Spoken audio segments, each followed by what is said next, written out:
இந்த வார்த்தையை நீ கேட்டுக் கொண்டிருக்கும் பொழுதே கர்த்தர் சொல்றது என்னவென்றால், உன்னை நான் தேர்ந்தெடுத்திருக்கிறேன், என் நாமத்திற்காய் தேர்ந்தெடுத்திருக்கிறேன். நான் உன் மேல ஒரு ஒரு ஒரு நோக்கத்தை வச்சிருக்கிறேன். That's why I say, உன் மேல என் கண்ணை வைத்து உனக்கு ஆலோசனை சொல்லுவேன்னு கர்த்தர் சொல்லி இருக்கிறார். அப்படிப்பட்ட ஆண்டவர் உன்னை தேர்ந்தெடுத்திருக்கிறபடினாலே அந்த உடன்படிக்கையில ஒரு நித்தியம் அடங்கி இருக்கிறது. அதெல்லாம் யாரும் மாற்ற முடியாது. அந்த நித்திய உடன்படிக்கையில ஒரு நிரந்தரமான சமாதானத்தை கர்த்தர் உனக்கு வைத்திருக்கிறார். உன் சமாதானத்தை இது பறிச்சிருச்சு, அது பறிச்சிருச்சு, இந்த மனுஷனதை எனக்கு விரோதமாய் செய்து கொண்டிருக்கிறான், நீ கலங்காத. கடவுள் மேல வச்சிருக்கிற உடன்படிக்கையில சமாதானம் நிரந்தரமானது. அதை பறிக்க யாரால முடியாது. You got to clinch to that fact and start believing that God had chosen me for his glory. அவருடைய மகிமைக்காக என்னை தேர்ந்தெடுத்திருக்கிறார்.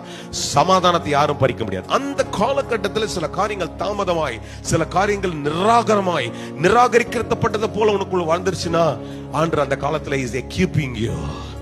அவருடைய நோக்கத்துக்காய் உன்னை சித்தப்படுத்தி கொண்டே இருக்கிறார். சகோதரனே, sister, the Lord is equipping you for his glory. Allow him to equip you. அவர் உன்னை சித்தப்படுத்துறதுக்கு விட்டுக்கொடு. You will become more effective for his kingdom. அல்லது ஆண்டவர் இதை உன்னை பார்த்து சொல்லும்படிக்கு சொல்றத சொல்லி இருக்கிறேன். Go through this period of equipping. You become more effective.